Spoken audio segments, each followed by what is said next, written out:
ब्रह्मा म्हणे सतीच्या शापे भिवनी सूर्य लोपे जरी एकदा सती कोपे थरथरा कापे ब्रह्मांड. मग ब्रह्मदेव काय म्हणायला लागलेत आहे का, देवा हो, जर दुसऱ्या कोणी जर एखाद्या सर्वसामान्य माणसाने जर शाप दिला असता तर ती गोष्ट ठीक होती, परंतु या ठिकाणी गंमत अशी घडलेली बघा की एका सतीने पतिव्रता स्त्रीने पतीच्या संरक्षणासाठी पतिव्रता धर्माच्या पालनासाठी या ठिकाणी शाप दिलेला आहे सूर्यदेवाला. आणि कसं असतं, इतरांनी शाप देणं वेगळं आणि एका सतीने एका पतिव्रता स्त्रीने शाप दिलेलं वेगळं.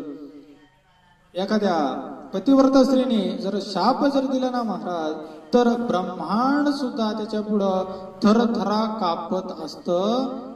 आणि अशा पद्धतीने त्या पतिव्रता स्त्रीचा जो काही शाप असतो तर तो शाप फार भयान असतो. त्याचं